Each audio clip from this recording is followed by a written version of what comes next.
Hi,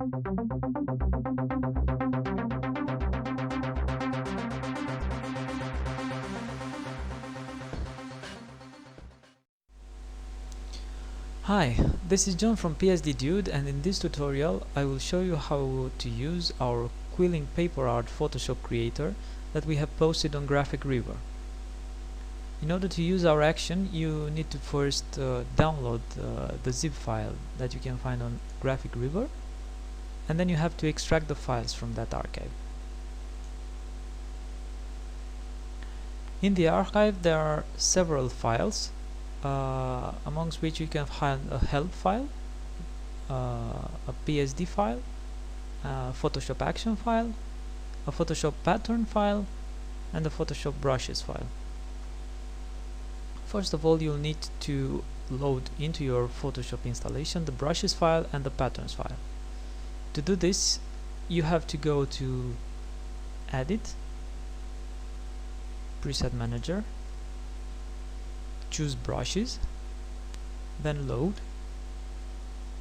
and go to the location where you extracted the files from the archive and choose the Quilling brushes file. I already have the brushes file and the patterns loaded in my Photoshop, so I'm not going to click load here, but you have to click load to put these files in your installation. The same for the patterns. So you select patterns, load, go to the location and load the Quilling patterns file.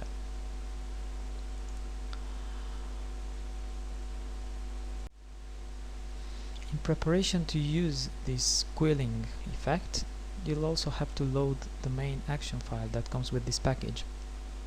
To do this, you have to open the Actions panel, and as you can see, I already have the action loaded for my installation, but you'll have to load it in your own installation. So you will choose Load Actions, choose Quilling by PSD.atn file, and then load.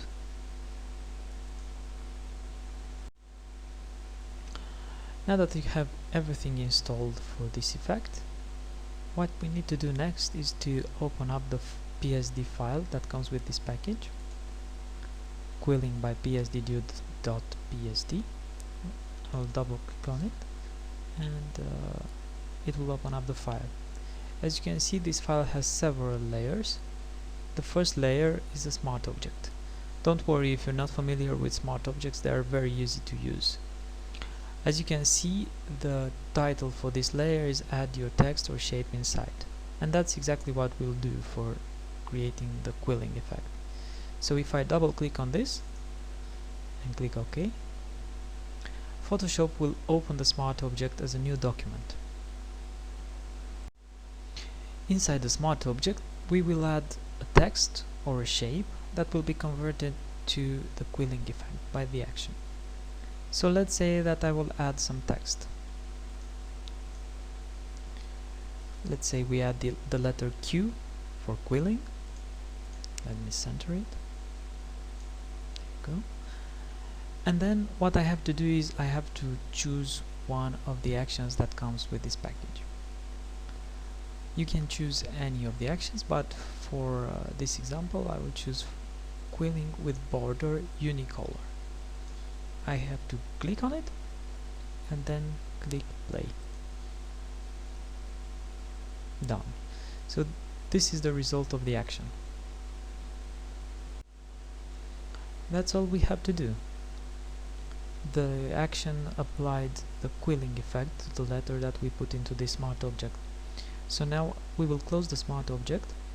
Photoshop will ask me whether I want to save the changes that we've made to the smart object, so I'll click yes. And now we will see the end result in the main file. This is it. Let's make this a bit larger so that we can see the end result a bit better.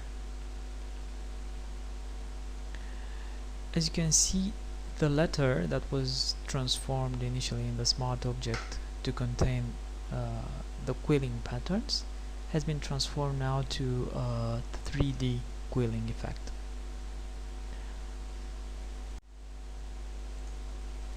The end result already looks good. but of course you might want to customize this.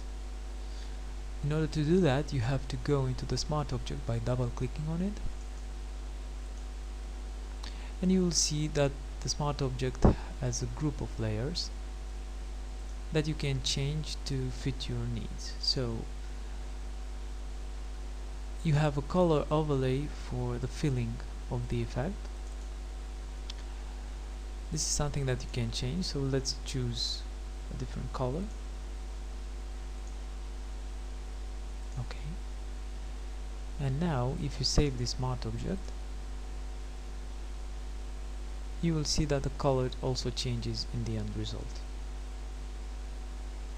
Going back to the smart object again, there are even more customization options. For example, you can change the border. There are several borders added to the object, so you can play around with this however you want. For example, if you want to change the thickness of the quilling paper, you double click on stroke and choose a different size for the stroke. I will exaggerate the size now to see the end result. Close. Yes. And here it is.